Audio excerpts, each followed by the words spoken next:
Assalamualaikum warahmatullahi wabarakatuh. Salam dan bahagia.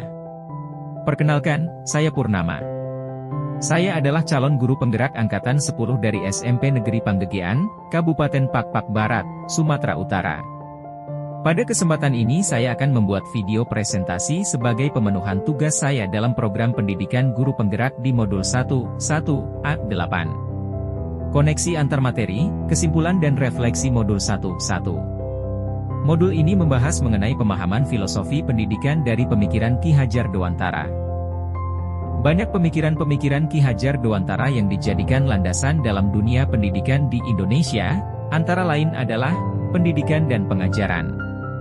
Menurut Ki Hajar Dewantara, pengajaran merupakan bagian dari pendidikan, di mana pengajaran itu tidak lain adalah pendidikan dengan cara memberikan ilmu atau kecakapan buat hidup anak-anak, baik lahir maupun batin.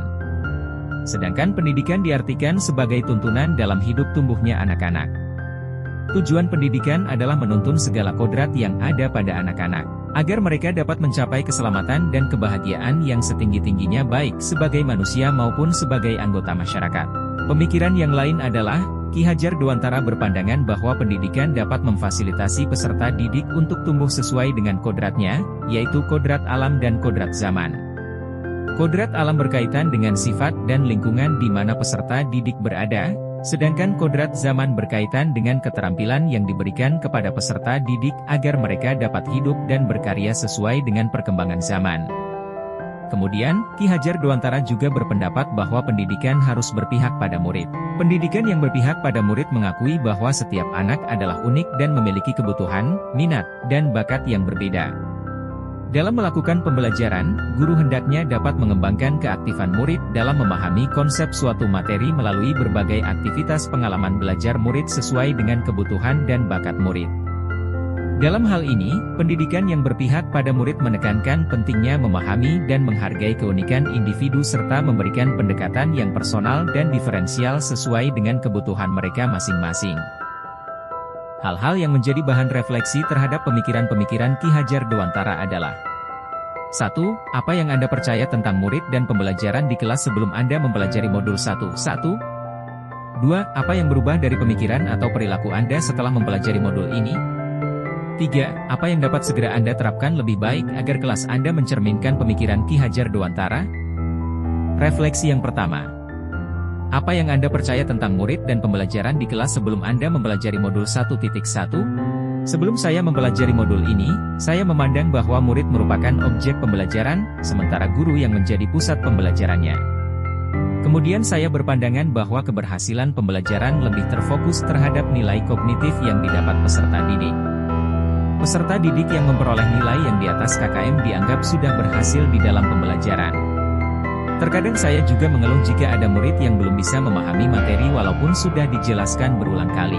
Hal tersebut membuat saya merasa gagal dan selalu berpikir apa yang salah dengan strategi saya dalam melakukan pembelajaran.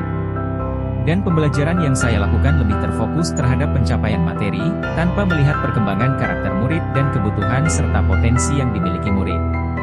Sehingga pembelajaran menjadi monoton dengan menjelaskan materi kemudian siswa diminta untuk mengerjakan soal-soal yang diberikan. Yang kedua, apa yang berubah dari pemikiran atau perilaku Anda setelah mempelajari modul ini? Setelah mempelajari modul ini, saya menyadari bahwa murid merupakan subjek dari pembelajaran. Pembelajaran harus berpihak pada murid.